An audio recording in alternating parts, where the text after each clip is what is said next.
Good morning, everybody. These guys are super talented, aren't they? Wasn't that great? That was awesome, guys. Yeah, we're gonna talk about what they sang in just a moment. If this is your first time here, you picked an awesome Sunday to come. This is what we're calling Tell the World Sunday, and I'll dig into that in just a moment, but let me kind of set us up here this morning. A few years ago, some people who were way smarter than me counted the number of people in the world. Now, I don't know how you do that, but they did that. And they counted, and they said that a couple years ago, we crossed the 7 billion number in terms of people living in the world. 7 billion with the B. Now that number is big, and it's hard for me to get my mind around because I've never counted to a billion. I've never held $1 billion. I've never seen $1 billion. I don't comprehend how big 7 billion is. Now, to kind of give us some context, if there's 7 billion people in the world, of the 7 billion people, statistically, there are about 2.1 billion people who would claim to be some sort of follower of Jesus, some sort of Christian affiliation. Now, you could argue this and you could say, well, there's some who don't truly believe or they believe this extra stuff. Let's just give everybody credit and let's just do easy math, okay? If there's 7 billion people in the world and 2.1 billion would be some sort of follower of Jesus, that means there are 4.9 billion people in the world right here, right now, today, that are waking up this morning, that are going to bed tonight, that have no relationship with God, which means if their life were to end tragically today, there are 4.9 billion people in the world who would spend eternity separated from God. Now I said that and nobody flinched. Like nobody jerked. No one was like moved. No shrieks, there were no screams, there's no tears. Because we've gotten used to the idea. A couple days ago, Friday, I took my son Gavin to a water park in Tampa called Adventure Island, and we had a blast together. And there was this one part in the day when Gavin wanted to go to this kids area. There's this awesome little kids area with slides and things to climb up and stuff. So Gavin was there, and I was sitting in just a chair just kind of watching him as he was off playing, and I hear this girl come up running behind me screaming in pain, and she's crying, and she sits down like maybe 5 or 6 seats over from me, and her uncle is with her, and she looks down, and she's screaming that she hurt herself. And I guess on a slide, she had somehow scraped up her ankle just a little bit, and there was a little rough spot on her ankle. And she was screaming in pain, and so there was a lifeguard who was off to the side, and she came over and looked, and she called for the Adventure Island paramedics or doctors or whoever they are to come over and take a look at her ankle. And so she's screaming in pain and she won't stop. This girl's maybe 6 or 7 years old, and it doesn't look like that big of a deal. It's just a little scrape. But to her, it was a huge deal. And her uncle was standing there with her, and you could just tell. You know how you can tell some people have kids and some people don't have kids? You know what I'm saying? This guy was trying his hardest, but I was like, bro, you need to get you a kid, because he didn't know what to do. And he's like, it's going to be okay, sweetie. We'll get your mom. And that was a pretty good start. And then he goes, but look at it. This is what he said. He goes, that's just a surface scrape. That's not like a oozy gooey scrape. Oozy gooey scrape, what are you talking about? Like you're trying to comfort her by telling her it's not bad? To her it was bad, okay?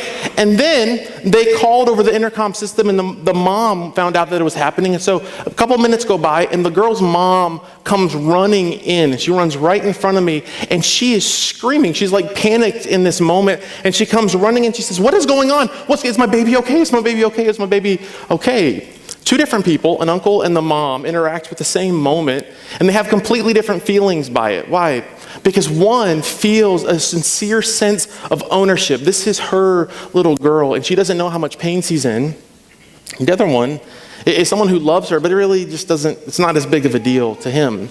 And I wonder, when we hear numbers like 4.9 billion people separated from God, how many of us feel like the uncle and how many of us feel like the mom? I think for so many of us, the truth is we really don't care that much. And the reason we don't care is hard to get our mind around it. So here's what I want to do. I want to try to explain to you what 4.9 billion people would look like, okay? In my family, there are 5 people. There are 5 of us. If you were to take all 5 of us and you were to line us up in a straight single file line, and you had Liz in front of me, you had Joey in front of her, Gavin in front of her, then little Ella right in front, that would represent about 5 feet. Really not that much space, right? 5 people, 5 feet. If we were to line up chest to back, toe to heel. If you were to take, just try to kind of imagine this, several years ago, September 11th, 2001, when terrorists flew planes into the Twin Towers and they fell, experts say that 2,996 people lost their lives in that moment. In a moment, in an instant, they stepped into eternity, 2,996 people.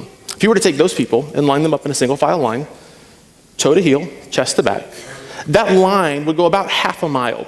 So imagine this. Imagine you left here today and you started walking from right here in the room, and you left and you walked out into the parking lot, then you walked out towards the main road, Lakeland Highlands, and you turned right or left and you walked just a little bit more. Imagine seeing a single file line all the way out the door, all the way through the parking lot, and out to Lakeland Highlands Road for just a little bit. That was about half a mile of people. And all those people in a moment stepped out of this life and into the next life. They stepped out of this life and they stepped into eternity with God. Well, if you remember 2004, a massive natural disaster happened. In fact, it was the greatest natural disaster in modern history. In a moment, a tsunami came and crashed over Sri Lanka in Southeast Asia. And in just a moment, 250,000 people breathed their last breath. 250,000 people stepped out of this life and they stepped into eternity. If you were to take 250,000 people and you were to line them up in a straight single file line, toes to heels, chest to back, that line would stretch from here all the way to Disney World, 47 and a half miles. So imagine this. Imagine you left here today and you changed into some shorts and you got in your car and you started driving. And so you drove and you got on 570 and you went north towards I-4 east, and you got on I-4 and you took off driving east towards Orlando. Imagine every moment you're driving, you're passing a line of people and they're straight single file, but they turn and look at you and you can see their faces. And as you drive past them, you see lines of people. So every minute as you're driving, you're passing dozens and then hundreds and thousands of people. 250,000 people represents 47 and a half miles of people lined up straight, single file, chest to back, toes to heel. That's a lot of people, and it's hard to even get our minds around that. But what do you think 4.9 billion people would look like? Like if you were to line them all up straight, single file line, and we started right here at this stage, and we walked out these doors and we went out to the main road and we just started going east. And don't worry about roads, let's just go east. If we were to go east with 4.9 billion people, if we started chest to back, toe to heel, it would go out this door and we begin to go east. So we would go through Orlando, through Daytona, and just imagine there's a bridge all the way across the Atlantic Ocean.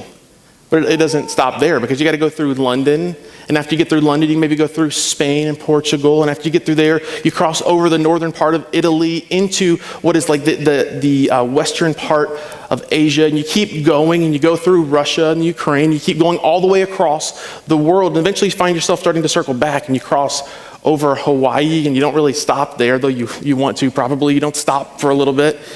And you keep going, and you hit Cali, and you come across San Francisco, and you go through the states there. You cross over Utah and Colorado. You go over to the north part of Texas, get a Whataburger, say what's up to the Dallas Cowboys, and you keep going. Thank you. And you keep going. And then you land back here, right here in this spot. 4.9 billion people. But that's not enough. Actually, you'd have to keep going to make a second lap around. So you take the same line and you just keep going. It goes from here to Daytona to London to Russia to Tokyo, back to Cali, all the way across again. You make a second lap. And the second lap turns into a third lap, because 4.9 billion people is a lot of people. And each person only represents 12 inches, chest to back, toe to heel, and you keep going. And 3 laps is not enough, and 4 laps isn't enough, and pretty soon you're at 5, and then 10, and then 15, 20, 30, and 35 laps later, like the song we just sang said, 35 times of people lined up, chest to back, toe to heel, all the way around the world at its widest part, the equator. Try to get your mind around that. 4.9 billion people separated from God, who in a moment could be taken from us, who in a moment could step out of this life and into eternity, which is an eternity separated from God. Try to get your mind around that. The problem is, if you're like me, sometimes I hear those big numbers and I think to myself, well, what in the world could I possibly do to 4.9 billion people? And so I was thinking about this and I thought, man, 35 lines, 35 groups of people, straight line, single file, all the way around the world. What can I even do about that? Like, what is my responsibility in it? Because I can't even visualize that. That's hard for me to get my mind around. So I said, okay, let's start making it smaller. I thought to myself, okay, well, in Lakeland and in Brandon, we're in 2 different counties, Polk and Hillsborough County, and that represents 1.83 million people. It's a little bit more palatable than 4.9 billion. So 1.83 million, and if you were to line them up, single file, chest to back, toe to heel, 1.83 million people would be the fastest route from here to Key West, Florida. This is a lot of people. Well, that's still too big for me, okay. Well, what about just the city of Lakeland? Okay, this is our city here. Lakeland, the city of Lakeland is, as the last population census was 100,700 living in the city limits of Lakeland, 100,700 people. If you were to line them up, single file, chest to back, toe to heel, that would represent 19 miles. 19 miles from here, if you were to leave the straight shot, it would take you directly from right here to the front door of the Florida Polytech University that is on I-4 and 570. Try to get your mind around this. There's all these people. Problem is if you're like me, even that number feels daunting. Even that number, 100,000 people in the city of Lakeland, that feels so daunting to me. And it feels like what happens to me, maybe this is the same thing that happens to you, is I'll hear these big numbers and I'll see the stats and I'll see the pain in the world, I'll see the suffering in the world, and I'll think I can't really do much about that. So as a result, instead of doing something, I kind of sit on my hands and I do nothing. As a result, I see the big numbers, I see the pain, I see the separation from God, and I think to myself, I can't change that myself, so I might as well not really do anything at all. But there's a world full of people who desperately need a relationship with God. So this morning, I want to refocus us on the thing we started talking about this year. Now, if this is your first week with us, or maybe you've only been joining us since Easter time, you need to know something. One of the things we are passionate about at this church is that we will do everything we can. Really, I'll say it like this: we'll do anything short of sin to reach people who are far from God. We just will. In fact, when we created Access, one of the things we said is we didn't want to create a church just for church people. There's plenty of those in Lakeland that are wonderful churches that'll fill your calendars with tons of things to do and tons of things to keep you like isolated from your non-Christian friends. That'll just get you in circles together, just hanging out together, not really doing much for God, but as long as you're connecting with each other.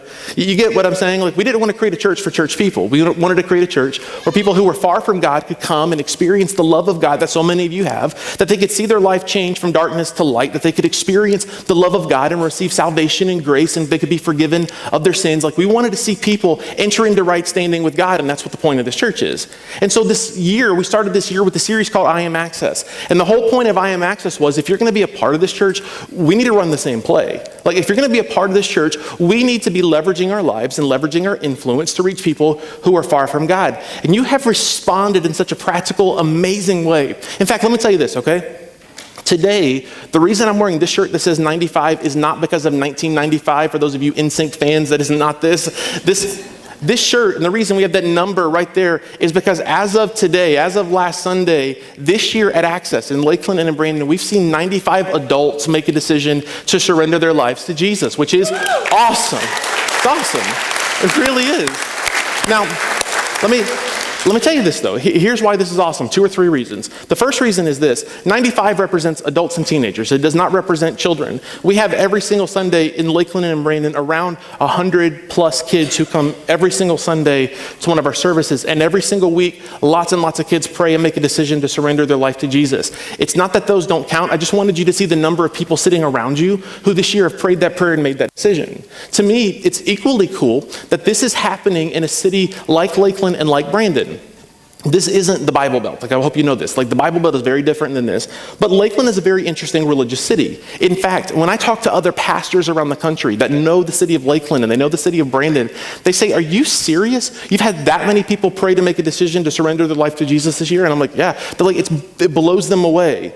This is how we change the world. Like this is how we do something to make a dent in the 4.9 billion people who are standing in line in 35 different lines. This is how we make a dent in the 1.83 million people who live in Tampa or Brandon or Lakeland, in the Hillsborough and Polk counties. This is how we change the 100,700 people who live here in Lakeland. It's one person at a time.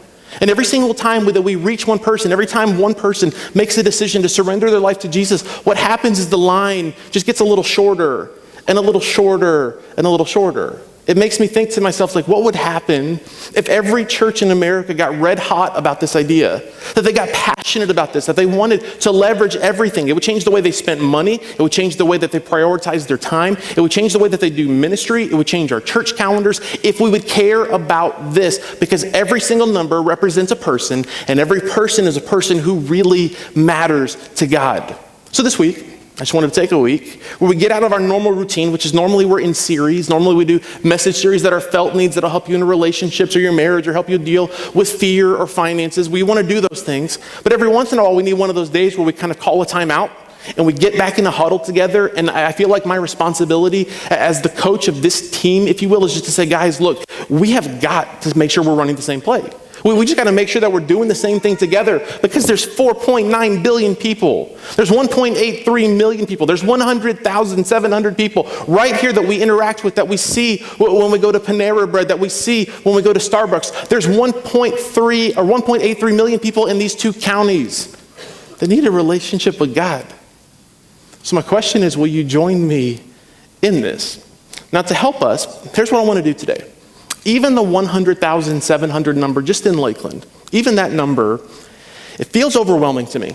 It just does. It's a lot of people. That is a lot of families. That's a lot of households. And I want to talk to you about how can we do this? Like how can we partner together in a way to reach them? Now, to help us understand this, I want to read you a story. If you have your message notes today, I want to invite you to pull those out with me. I want to read you a story, and I want you to notice something today. Today, there's no fill in the blanks. It's not that I don't believe in those, but it's just today, I don't want your head. Today, I want you to get your heart around something. So I don't want you to just write down fill in the blank notes. I want you just to kind of catch something. And I want to read you a story, and I want to read you the story because there's one word in the story that if you can get a hold of this one word, it'll revolutionize the way that you think about your influence. It'll revolutionize the way that you view your relationships. And if you can get a hold of this one word, it will change the way you view every opportunity that God gives you. If you have your Bibles, Acts chapter 16, we're going to read from verse 16. It says this. This is Paul and Silas talking. It says, once when we were going to the place of prayer, we were met by a slave girl who had a spirit by which she predicted the future. So these guys are on their way into a city, and on the way in, they meet this girl, and this girl has a spirit, a demonic spirit living within her. And the result of it is she is able to foretell the future, and as a result of it, she is now a slave. People have found that she has this talent, this ability, this supernatural ability, and as a result, they're leveraging her to make money. It says this, she earned a great deal of money for her owners by fortune telling. Verse 17, this girl followed Paul and the rest of us, shouting, these men are servants of the Most High God who are telling you the way to be saved. Now, if you just read this quickly, you would feel like, that's cool. Like she's giving them a shout out. That's awesome. That's not what she's doing. She's actually making fun of them, hoping to incite a riot. She's making fun of them, hoping to draw attention to them, hoping to get them beaten. It says this, verse 18.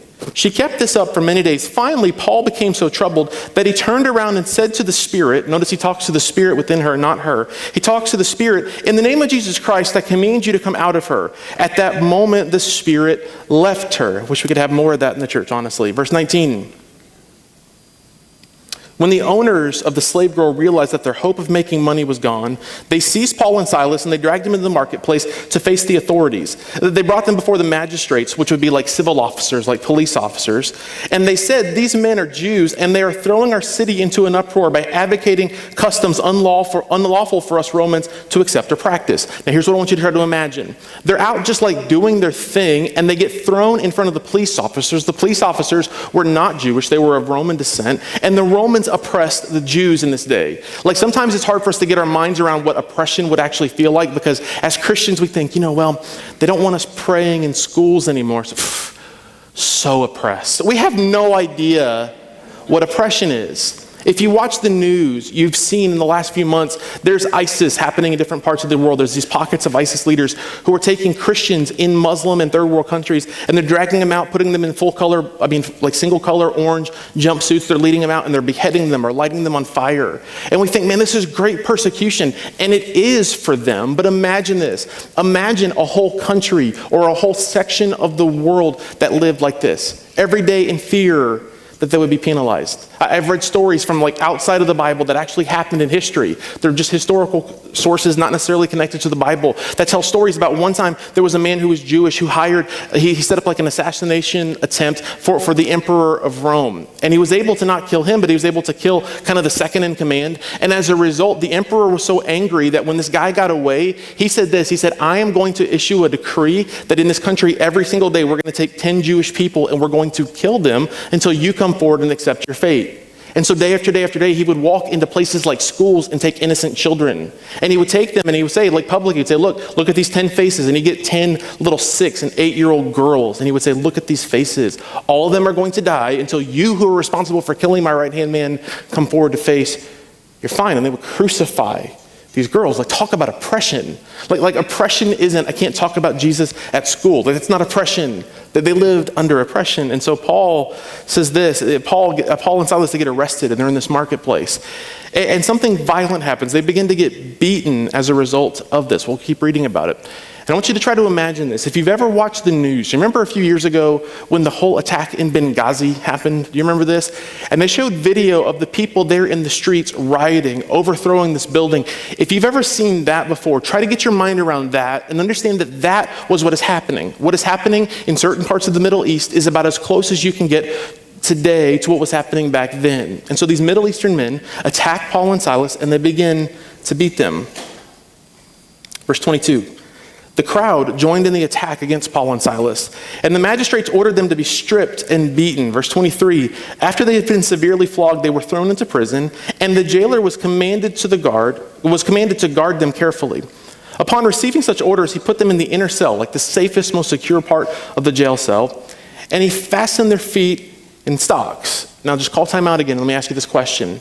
If this is you, try to imagine this. This is you. You're living your life, you're doing your thing, and you are arrested for no real reason. You are beaten, and then you are thrown into prison, in the most secure prison imaginable, and your hands are in chains, your feet are in stocks, you can't move, you're just sitting there. And you know that reality is that you will either die by starvation, you will die because of being beaten in the prison, or you will just die because the court will call your head to be cut off. Okay, imagine this. In any of these situations, try to wrap your mind around this. What would your response be? You're sitting in jail, it's dark, it's cold, you're sitting in jail not knowing if you'll live to see tomorrow. What's your response? I'll be honest with you, mine's not good, okay? Like, I'm not happy, I'm angry at God, I'm angry at the person sitting next to me. I'm just angry, I'm fuming, I'm thinking to myself, I'll never get to see my kids again. I'll never say goodbye to my wife. I'll never roll over in bed and whisper, I love you to her in the middle of the night. I'll never experience these moments again. And Paul and Silas are there, and here's the response. Verse 25, about midnight, Paul and Silas were praying and singing hymns to God. Oh, hold up, that is not my response. A quick lesson here is this. A quick lesson is you can't always control what happens to you, but you can control your response. You can't control the things that happen to you, but you have the opportunity in the midst of even your darkest days that life hands to you to leverage those days to turn your focus towards God.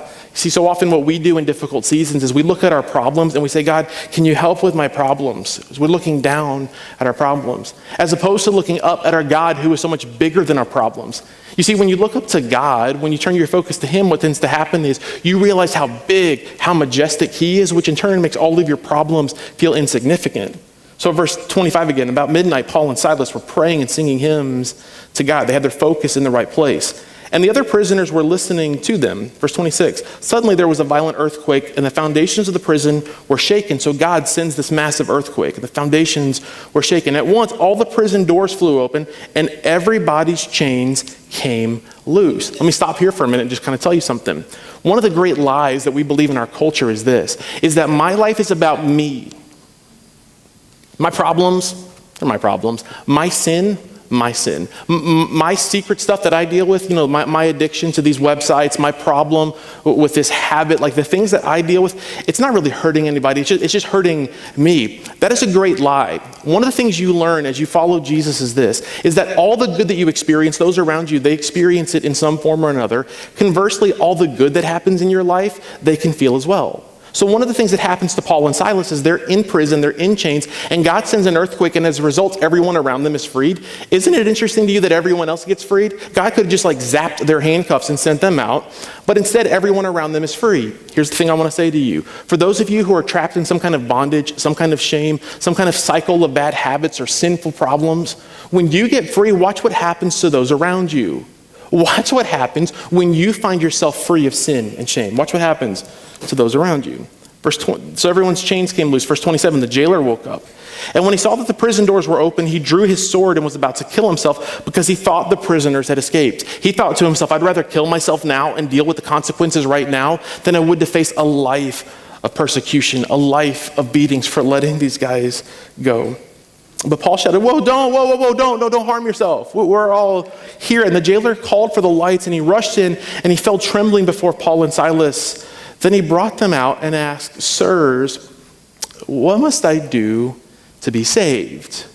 Well, what must I do to be saved? Like, there was something different about Paul and Silas. This man had probably watched hundreds or maybe thousands of prisoners who had come through his jail cell at one time or another. And yet there was something unique about Paul and Silas. There was something different about them. That when they were in chains, they had the ability to turn their focus towards God. And then God does a miracle and delivers them. And instead of running, which is what I would have done, they stay. And he says, there's something different about you. What is different about you? What makes you you? Let me ask you this question. When you're with your friends, when people were to examine your life, if all we had from you was a snapshot of your Facebook profile or your Instagram feed, what would people say about you? Would people say that observing you from a distance, would they say there's something different about you and I've got what you've got? Or would they say, you're just like me? What must I do to be saved? Verse 31, they replied, believe in the Lord Jesus and you will be saved, you and your household. Now leave that verse up there for me if you would for just a couple minutes. The reason that I told this whole story was for one word, the word household. In Greek, the word household is the word oikos, O-I-K-O-S. If you are a yogurt eater, there is a brand of yogurt called Oikos. I am not positive about this, but I believe that John Stamos, who is Uncle Jesse from Full House, is their spokesperson. I thought to myself, if Uncle Jesse 20 years ago from Full House thought to himself, I will be a spokesperson for Greek yogurt, would he be happy? I don't think so, but that's true. The Greek word is the word oikos. Now, literally translated, oikos means household, but it means more than just your family. Now, let me kind of give you one little bit of theology here. When you believe in Jesus, this is you and your household will be saved. It doesn't mean that when you pray to receive salvation that everyone in your household is automatically saved. That's not what it means. The Greek word for the word household is the word oikos, which literally translated means place of influence. The place where the covering of your life, the covering of your influence reaches your sphere of influence. What's happening here is this. What Paul is saying to this guy, the jailer, the prison guard, is this. He's saying if you'll be saved, what will happen is you are an influential person and you have people in your life that your sphere of influence reaches.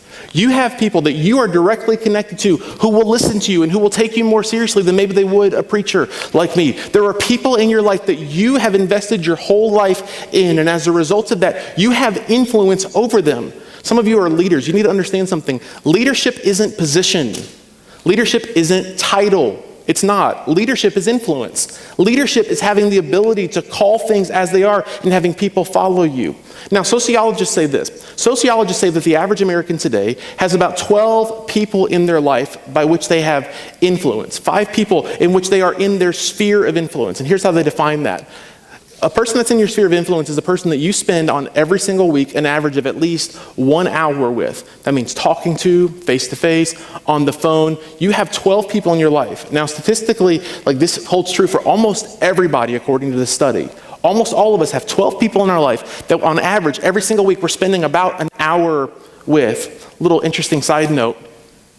The average father in America spends only 7 minutes per day with his children. 7 minutes. Which is sad, but that means this. If you were to add up 7 days times 7 minutes per day, that's only 49 minutes, which means in most kids' lives, their own father isn't in their sphere of influence. Side note, sad note, we can change that, but that's a different message for another day.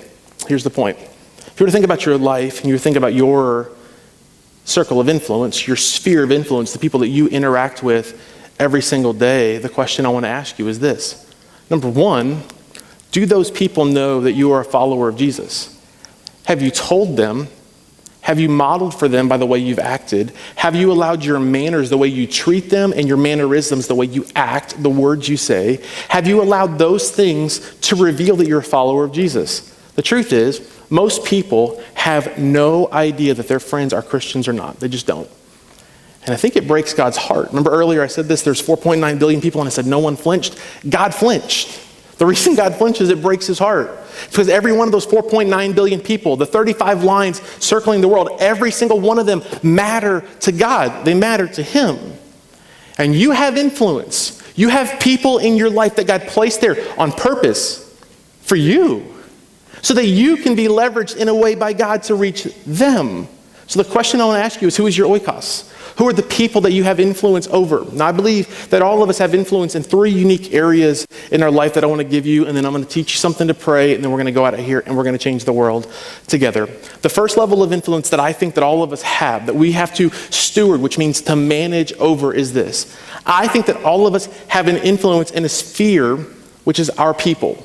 If you were to think about this, you were to sit down maybe this afternoon and write a list of your 12 people, I want you to ask the question, what am I doing in my life to reach these 12 people?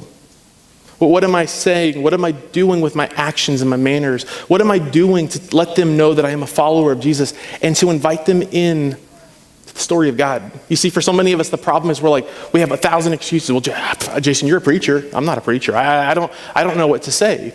Jesus said this. He said in Acts chapter 1:8, he says, when you receive the power of God's Holy Spirit living inside of you, you will be my witnesses to Jerusalem, Judea, Samaria, and to the ends of the earth. What is a witness?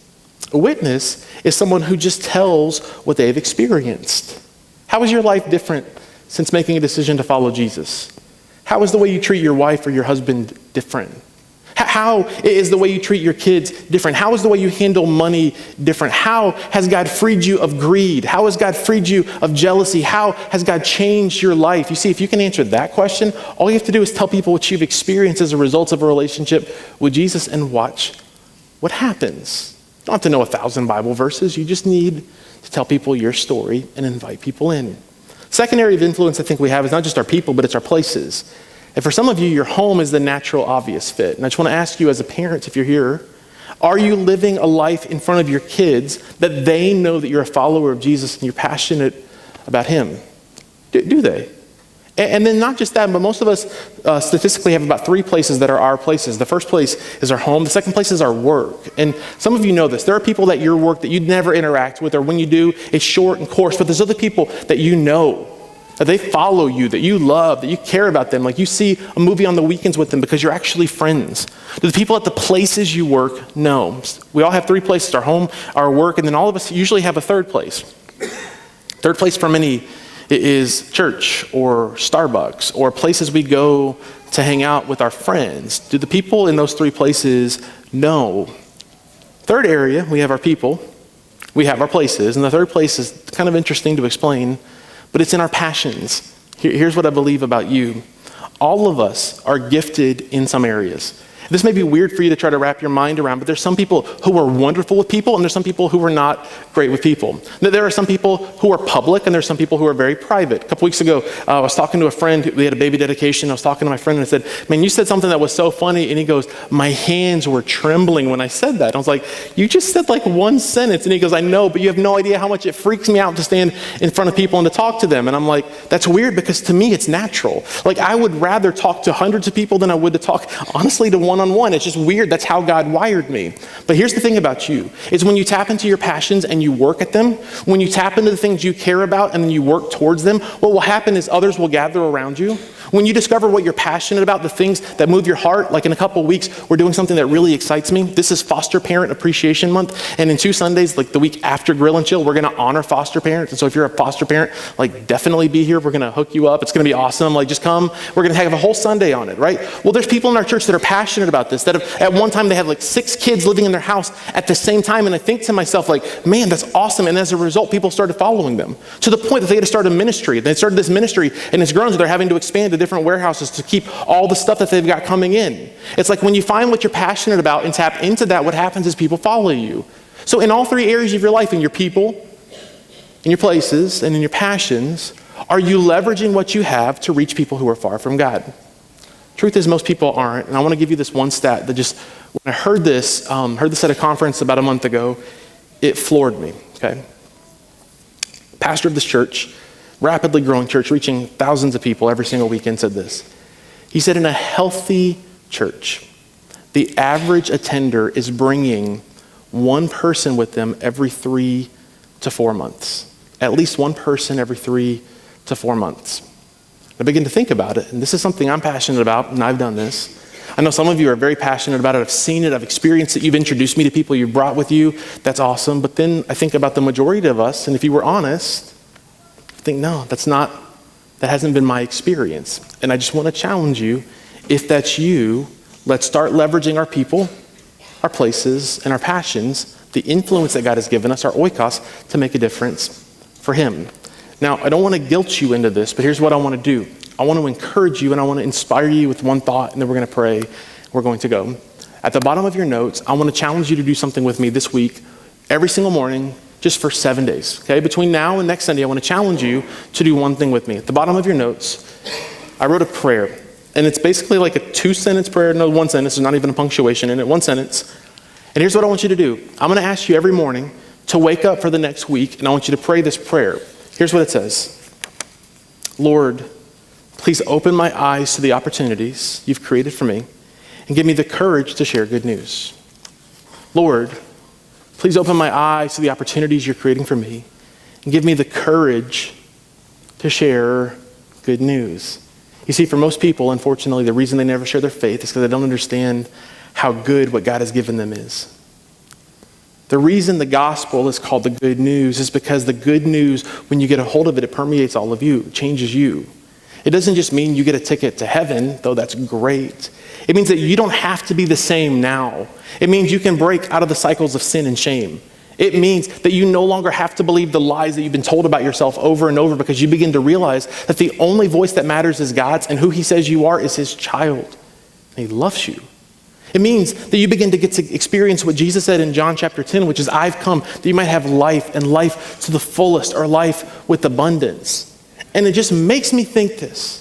It makes me wonder how many of us never share good news because we haven't even experienced it ourselves. How many of us would love to share our faith, but we haven't really known what to say? And the reason we haven't known what to say is because we haven't experienced it for ourselves. Here's what will happen if you pray this prayer. First of all, you're going to have some courage. Because if you start praying for God to open doors of opportunity for you, he will. And secondly, if you're praying for the opportunities, you need to have the courage to step into them. The other thing is this. The reason I said, Lord, please open my eyes to the opportunities you're creating for me, is I believe that even before you ask him to, he already is. How many times do you talk to people and you say, how are you? And they're like, oh, man, I don't know. Wife and I are fighting. Kid got suspended from school. I'm just hurting. Mom is just really sick. They don't know if she'll make it for another few months. We really don't know. And every one of those moments is an opportunity. Every time someone admits to you that they're struggling, every time someone opens up and says they're hurting, is an opportunity. And I just want to say to you this one simple thought today. If you'll pray this with me, if you'll pray, God, open my eyes to the opportunities, give me courage to share good news, God will. If you will. God will do his part if you'll do your part. So will you join me in telling the world? This year, we set a big goal, and we didn't talk about it publicly because it's more of a private thing for us. We set a goal of 250 people this year making a decision at Access to surrender their life to Jesus, and we are crushing it right now based on our projections. I thought we'd have like 50. Right now we have 95. We set a goal of having 100 people come forward after they've made a decision to surrender their life to Jesus to get baptized. 100. As of this day, I think we're at 24 is what's happened this year in baptisms at Access. God's doing something. He is. And what he will continue to do is, as we partner with him, as we ask for opportunities and we have the courage to step into the moments, we will see this number grow. We'll see the 35 lines around the world begin to shrink. What will begin to happen, let me just tell you one other thing. This is just total side note. But there is nothing in this world, in my opinion, more thrilling than being a part of someone's salvation story. Here's what I want to challenge you to do. I didn't even think about this until right now, but I want to challenge some of you to make a conscious effort to go after people in your oikos, in your sphere of influence. And I'll tell you this, if you invite them, whether it's invite them into relationship with God or you invite them to church and they get saved, I want to challenge you, come with me when they get baptized and get in the baptism tank with me and baptize your friend together with me. Let's do it. Let's be a part of someone's story forever being changed. Let's be a part of their story forever being rewritten. And I believe if we'll do this together, this number can grow. The number of lines around the world can shrink. And this is how we change the world. We call this Tell the World Sunday because we believe that all of us have a responsibility to tell the world, which means to tell our world. So will you join me as we refocus? As we get around the huddle together and we say, this is our play, let's run it together. And will you join me as we change the world together? Let me pray for you. Father, thank you for the 95 adults who this year have made the decision to surrender their life to you. For 95 people who've made a decision to forever change their eternity and to change their current reality by surrendering their life to you. Thank you for that, God. And we live in a city where we don't see this kind of stuff happen all the time. And I thank you that we get to be a part of that amazing story that you're doing here in Lakeland and in Brandon as a result of our church. God, we thank you for the 24 people who have gone forward in public with their faith by getting baptized. And God, I pray that we'll see dozens and dozens more this year. And God, I pray that we will have the courage to be the kind of people who every single day wake up and pray that prayer. God, I pray for the opportunities, like open my eyes to the opportunities you're creating for me. And give me the courage to share your good news. God, may we begin to view our sphere of influence through a different lens.